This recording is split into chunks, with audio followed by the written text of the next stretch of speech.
at the Ministry of Foreign Affairs and Foreign Trade. Ambassador Rocky Mead, the Strategic Advisor in the Office of the Prime Minister. Mr.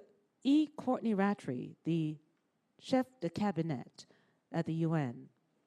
Ms. Michelle Giles McDonough, the Director of Sustainable Development Unit at the EOSG. Mr. Vincent Sweeney, the UN Resident Coordinator in Jamaica. And Mr. Alejandro Filion, the Deputy Director of Political Unit at the ESOG. Ladies and gentlemen, thank you so much for joining us here. Today, the Prime Minister had a bilateral discussion with the Secretary General of the United Nations covering several matters, including the situation in Haiti and the climate crisis facing the region and the world. Ladies and gentlemen, Prime Minister, the Most Honorable Andrew Holness, and Secretary General of the United Nations, His Excellency, Antonio Guterres.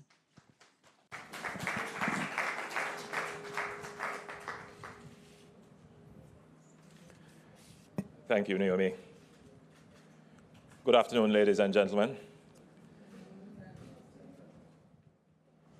Mr. Secretary General, honorable ministers, Secretary General, it is such a great pleasure to have you in Jamaica. This is, I gather, your first trip, but I'm certain it will not be your last trip. Once again, I extend heartiest welcome to Jamaica. Secretary General, you appointed me as co-convener of the Financing for Development in the era of COVID-19 and beyond, and then as co-chair along with our good friend, Prime Minister Justin Trudeau of Canada, as co-chair of the group of friends for SDG financing. We had very fruitful discussions on the work that we have undertaken in these two fora, on the critical challenges that developing countries are facing, and the need for reform of the international financial system. Excellency, we wish to assure you of Jamaica's strong commitment to this work, this very important work, and of Jamaica's commitment to multilateralism and the central role the United Nations plays in ensuring that these very important matters of the reform of the global financial architecture, that it is undertaken, that it is successful, and that it is beneficial for developing countries, and in particular, small island developing states like Jamaica. Secretary General, you acknowledge the courageous economic choices that Jamaica has made to achieve fiscal sustainability and to get our economy back on track for real growth since the pandemic. And I want to thank you, Secretary General, for recognizing this and the role that the Jamaican people played in this great sacrifice. You also articulated the need for urgent reform and the overall of the international economic and financial architecture to support reforms and to address unique risks and challenges faced by small island developing states like Jamaica. And in this regard, I thank you for your steadfast support for development of the multidimensional vulnerability index to more accurately assess the true state of small island developing states and increase their eligibility to receive greater financing to address their unique vulnerabilities. We agreed on the importance of a comprehensive approach to addressing their vulnerability to climate change, natural disasters, and external economic shocks. Secretary General, we also discussed the inability of the current financial architecture to address a number of global challenges, such as climate change, as well as the principles that would underpin a reformed system. Since 2016, along with the Prime Minister of Canada, I have consistently pushed for this reform. I'm pleased to see new initiatives built on the foundation that we have laid in terms of our work in this area. We noted the international financial institutions have been responsive to calls for reform in this respect, which gives hope for progress to address funding gaps and to provide emergency liquidity to developing countries for resilience building. But, Secretary General, as we agreed, there is still much more work that needs to be done.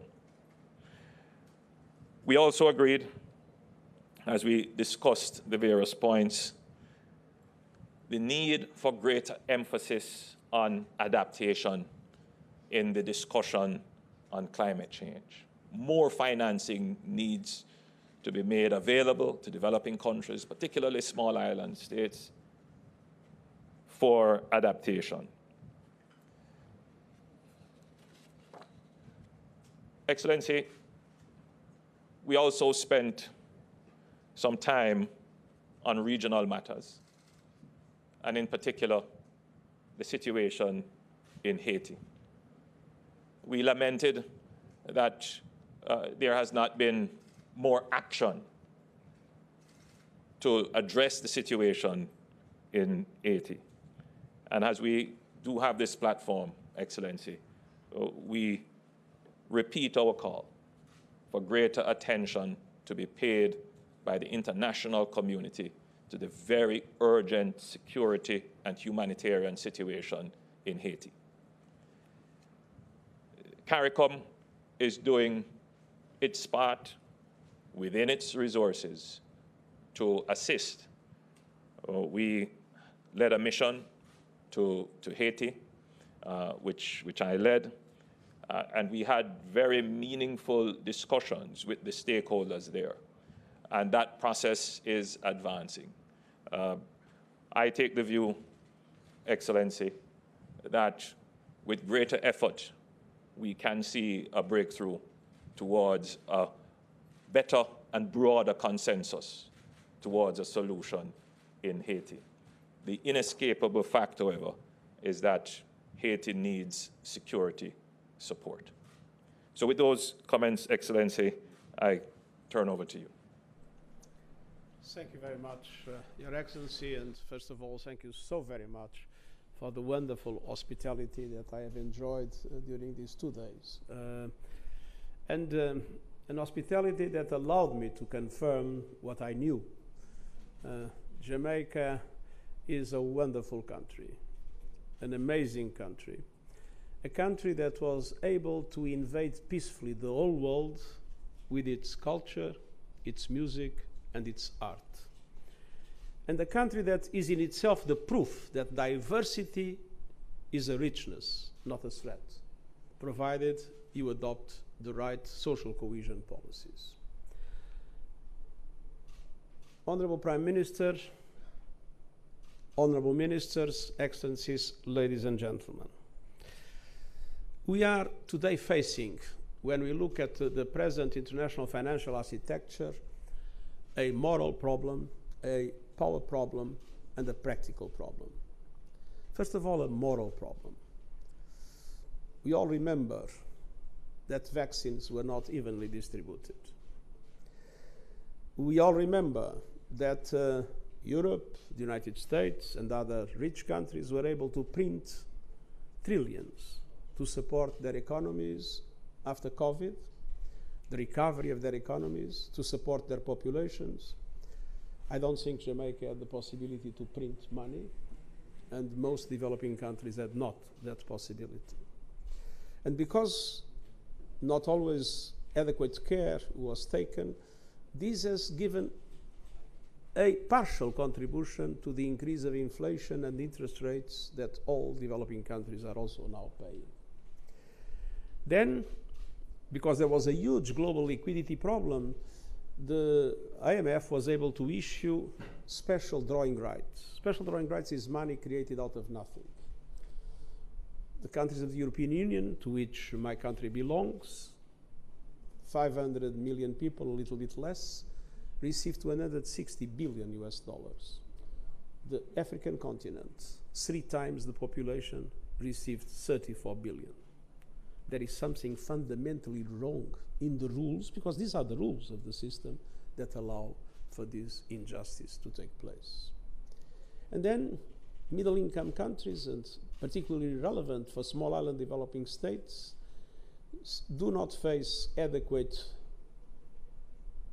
debt relief mechanisms and do not face the possibility to have access to concessional funding at the levels that would be necessary, because they are considered to be middle-income countries, which again is a deep injustice, because small island development states in particular have a high level of vulnerability because of the structure of their economies, because of their geographic location, their size, and because of their enormous impact they suffer in relation to climate change. So there is a serious moral problem with the international financial system. And there is a power problem. The Bretton Woods institutions were created after the Second World War. Jamaica was not independent at that time. Most African countries were not independent at that time. And obviously, the structure of what was created, with small adaptations during the last decades, reflect the power relations that existed after the Second World War. They are outdated. And so the system is unfair and dysfunctional. And so the system needs reform to adapt it to the realities of today's global economy. And you know, power questions are always difficult to solve. And then we have a number of practical issues. Even with the present system, much more could have been done, and much more can be done in relation to a better link between climate and finance, and a stronger support to adaptation in particular, and in particular in small island development states. A lot more can be done in multiplying the effect of the work of multilateral development banks if they change their business model, a new approach to risk, and they are able to use their resources to leverage massive access to private finance at reasonable costs for developing countries. Much more can be done in new instruments that allow, for instance, swaps between debt and investment in adaptation for climate change. So there are lots of things that can be done if there is political will to do so, even if we will not be able to solve, and I hope we will be sooner or later, the moral problem and the power problem. And I want to express our deep solidarity with Jamaica, with the SIDS, in relation to these moral, power, and practical problems. And we are determined to do our best to correct it. And this is the reason of my visit. We have presented our Sustainable Development Goals report, and we will have the SDG Summit in September, together with the Summit on Financing for Development. We are preparing a policy brief to all member states that will be issued in June on the reform of international financial architecture. We will have, at the same time, I will be addressing the G7 this week and the G20 when the G20 meets, and insist for the need for these moral, power, and practical problems to be solved. And it was very important for me, as we are doing this work, as we are preparing this work, to come here and to take profit of the leadership and the experience of Prime Minister Holness. Prime Minister Holness has been, as he described, a champion in relation to climate action, and a champion in relation to an effective, reformed, multilateral financial architecture in the world.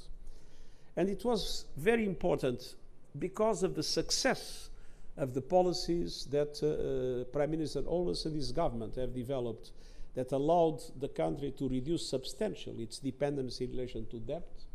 It was very important to listen to him and to have his advice, to have his suggestions, to have his perspective, for me to be able to translate the dramatic needs and interests of developing countries, in particular of small island development states, in the next initiatives that we are developing in relation to climate, in relation to climate finance, and in relation to the global financial architecture.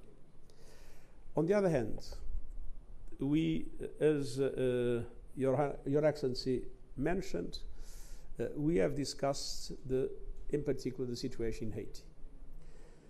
Haiti is in a tragic situation. You have dramatic humanitarian needs, you have a political system that is paralyzed, and you have levels of violence by gangs that are absolutely appalling. The number of people killed, the number of people unable to live their lives, the dramatic food insecurity problems are indeed something that needs a much stronger commitment by the international community. We have a political problem, the need to bring the different stakeholders together to find a political way for a government, a legitimate government, to be recognized by all at the moment in which that political process is successful. And we need to address the violence of the gangs. I made a proposal to the Security Council a few months ago that I consider that it would be necessary in the context of the support of equipment and of training of the National Police Force to be able to have the presence of an international robust police force to crack down on the gangs, and in parallel with the political process to create the conditions for Haiti to be able to address its dramatic situation. This has been a difficult exercise. It has been difficult to mobilize the will of those that would have the best capacity to lead this operation, and it has been difficult to create also the political conditions to make it easier for different countries to accept to be part of this action. And here, once again, I want to pay tribute to Jamaica. First of all, Jamaica was the first country that immediately expressed its readiness to be part of this operation. And second, Jamaica, in the context of CARICOM, is involved in a very important political process trying to bring together the different stakeholders to find a way out of this political crisis. And I know of the visit that was paid to Haiti, and I know that a new meeting is scheduled, and that 3 eminent personalities were put in charge of leading this process of dialogue. I want to express my full support to the initiatives of Jamaica and CARICOM, and I want to once again ask the international community to understand that an effective solidarity with Haiti is not only a matter of generosity, is essentially a matter of enlightened self-interest, because the present situation of Haiti reflects a threat to the security of the whole region and further afield. Once again, Your Excellency, Honorable Prime Minister, thank you so very much for your wonderful hospitality, and Jamaica can count on us to be strong advocates for the international community to recognize the success of your efforts and to support your country even much more effectively than what was done in the past. Thank you. Thank you so much, Secretary General. You will understand if we can only permit a half a question. 2 questions.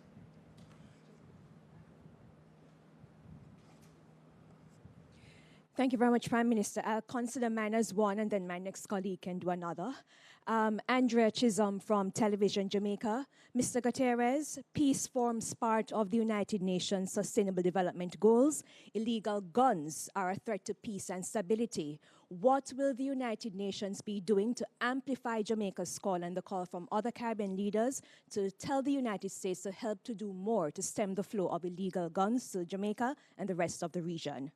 And very quickly, it's still one.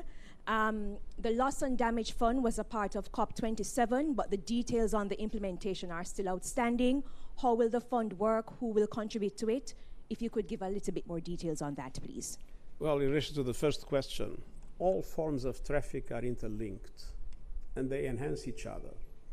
The traffic of drugs from south to north and the traffic of guns from the north to south are two faces of the same problem, and they need to be addressed simultaneously, and we will do everything possible to mobilize the countries themselves and the international community to fight it in an effective way.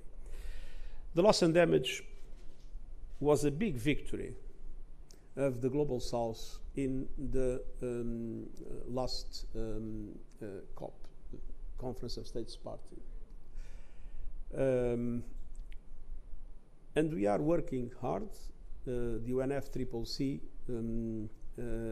that is the UN agency that supports the COP process, is working hard together with our climate team to create the conditions for the member states, because it's a group of member states that will be able to present a mechanism to put it in place.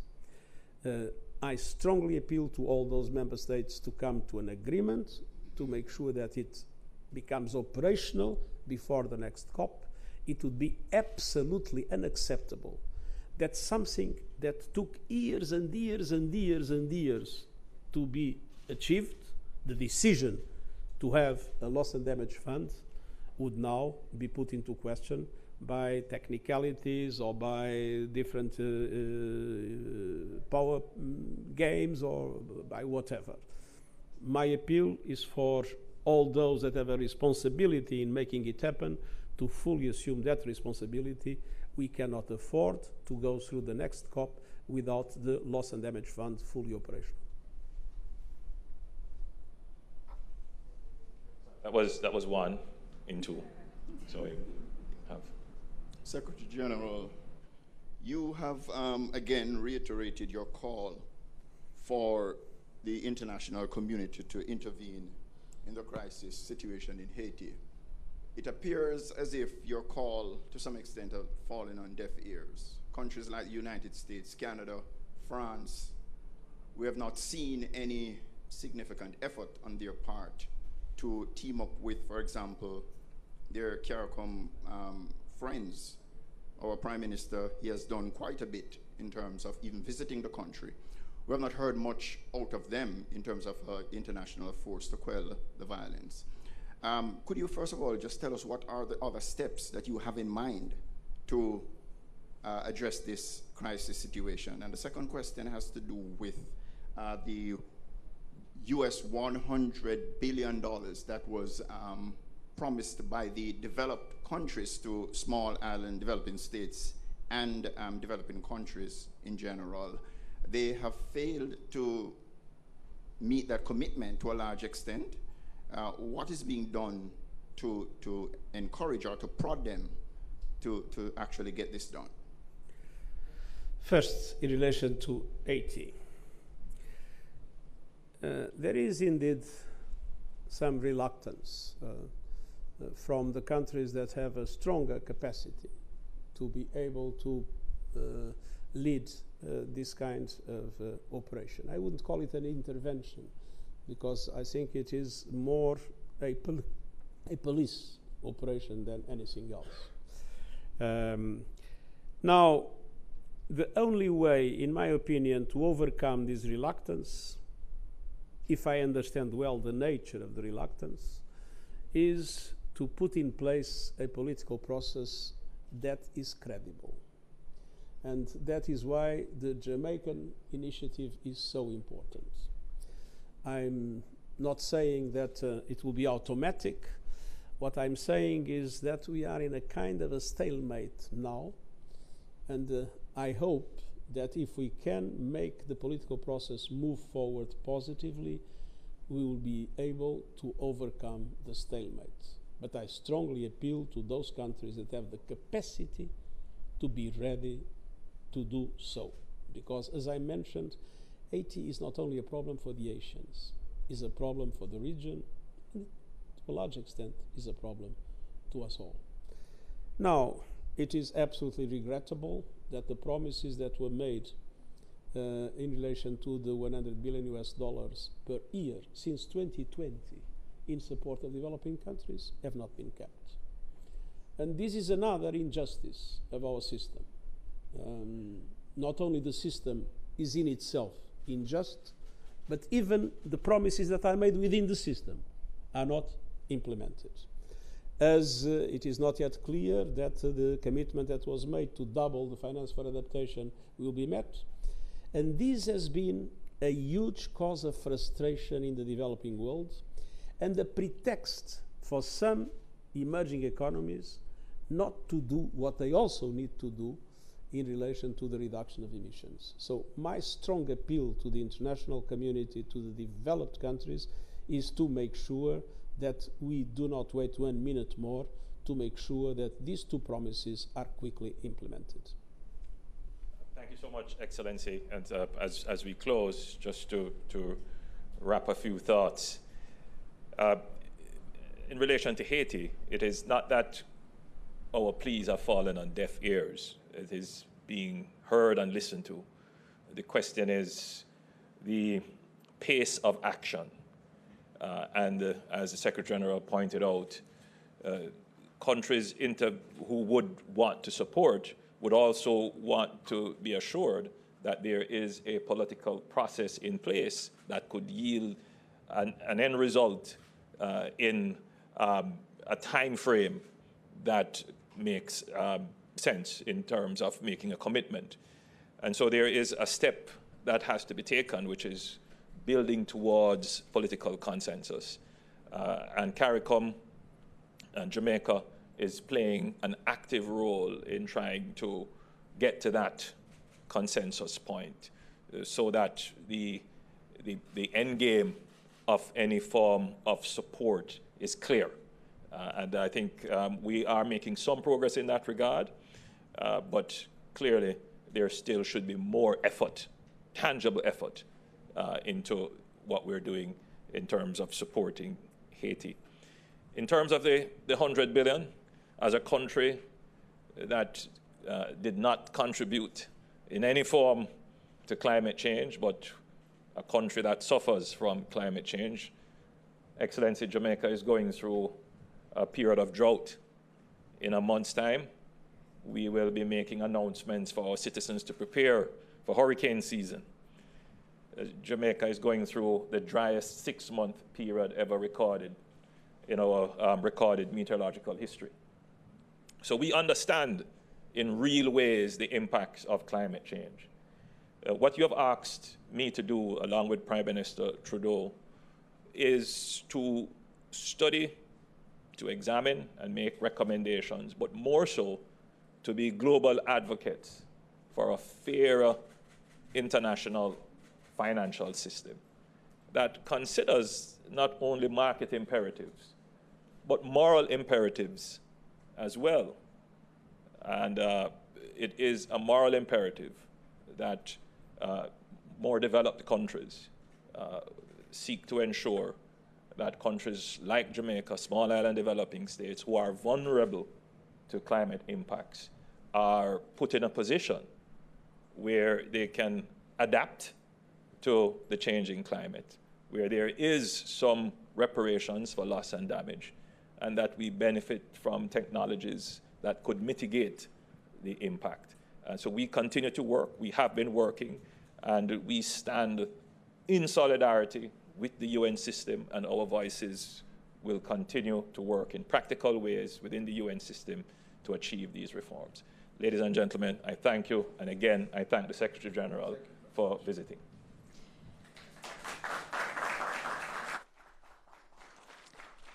And ladies and gentlemen, that concludes our press conference for today. Thank you so much to Prime Minister the Most Honorable Andrew Holness and His Excellency Antonio Guterres.